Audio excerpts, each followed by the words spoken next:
The story kicks off with Gary, a tow truck driver, arriving at Maddie Barker's house to take her car. Maddie rushes out and tries to get his attention. She's a former lover she ghosted years ago. She hopes to charm him with a funny, frantic plea.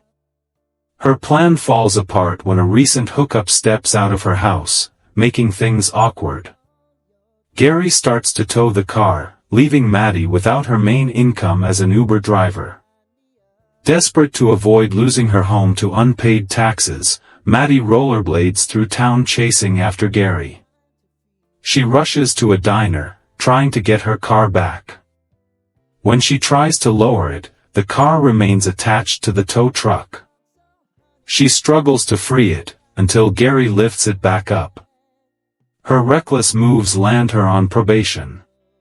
She is told she owes thousands in back taxes.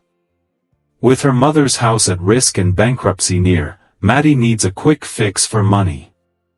She works as a bartender at a waterfront bar in Montauk, her lifelong town.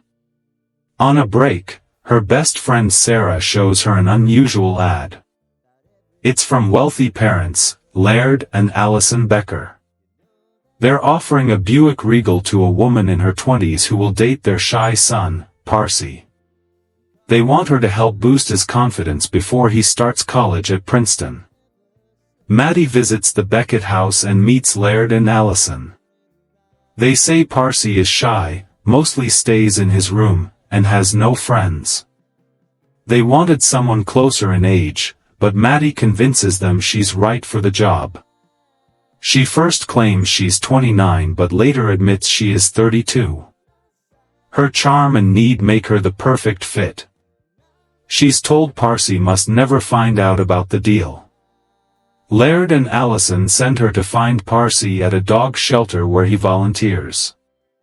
Dressed in a tight dress, Maddie tries to flirt and pretend she wants to adopt a dog. Parsi shows her Milo, a former police dog. His aggressive flirting makes Parsi nervous and he wants to leave early. Maddie borrows Jim's van to give him a ride. When they reach her place, things get awkward. Parsi panics and sprays her in the face. Maddie awkwardly explains she just found him attractive. Parsi says he'd rather go on a real date. Maddie agrees. Later, she returns the van to Jim and Sarah, warning Parsi won't be easy to impress. She then takes Parsi to a bar she knows well. She orders him a Long Island iced tea. Later, Travis, one of Maddie's exes, arrives with his wedding ring visible. He claims Maddie leaving him was a good thing and warns Parsi not to get too close. Maddie takes Parsi to the beach. He hesitates at first but finally joins her in the water. Soon after, 3 drunk teens steal their clothes and belongings. Maddie confronts them and fights until they hand over everything. Parsi tells Maddie he feels something is wrong with her. She gets upset and tries to leave, but Parsi insists on his phone. When she refuses, he jumps on her car's hood. Maddie drives away with him clinging on. Police give chase, but she speeds through train tracks just before a train passes. She escapes, leaving the cops behind. Maddie then takes Parsi to her home for another attempt at seduction. She dances playfully, inviting him to join, but stops when she notices a rash on his back. Parsi says it's from anxiety.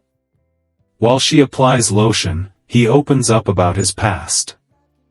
He talks about classmates mocking him for sleeping in his parents' room and how rumors made him withdraw. Maddie shares an embarrassing memory of her own. Parsi asks for a true date, and she agrees. They dine at a fancy restaurant. Parsi, encouraged by Maddie, plays Man-Eater on the piano and impresses everyone. Maddie feels uneasy when a former classmate invites Parsi to a party. She crashes the event but feels out of place among younger, wealthier guests. She finds Parsi in bed with Natalie. He's sick from mixing alcohol and ibuprofen. She helps him vomit, but the homeowners tell her to leave.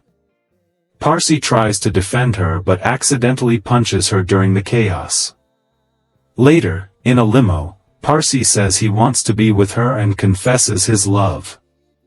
He's too drunk, so Maddie refuses to go further. Laird and Allison notice Parsi's confidence growing.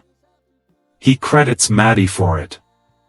Parsi says he isn't going to Princeton and plans to stay near her. Allison calls Maddie, who begins to question everything. Laird offers her the car, no strings attached, hoping to keep Parsi stable. Unaware, Parsi is in the car, overhearing everything. Maddie says she can keep the car without sleeping with him.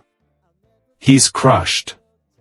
Parsi invites Maddie to lunch to meet his parents. During the meal, he starts drinking their wine and acts passive-aggressive. He later leaves with his co-worker Crispin. They take the Buick into the woods and sabotage it by placing a rock on the gas pedal. The car crashes into a tree and is crushed. Parsi returns home feeling betrayed. He confronts Maddie in a heated fight. He says she manipulated him and claims she'll be stuck in Montauk forever. Gary later delivers the wrecked car to Maddie, since it's in her name. She keeps working as an Uber driver in the damaged vehicle. Parsi isolates himself, playing video games and ignoring her calls. Maddie saves enough money to fix her car and pay her taxes.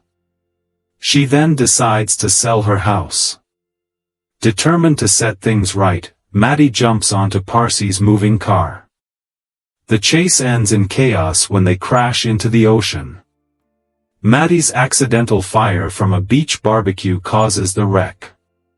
Parsi hurriedly searches for her in a state of panic. When they finally find each other, they cry and apologize. After settling their feelings, Maddie tells him she is moving to California, and Parsi agrees to her choice. On the day Parsi leaves for Princeton, he says farewell to Laird and Allison. Maddie then shows up to drive him there, before heading to California. She surprises him by saying she has adopted Milo.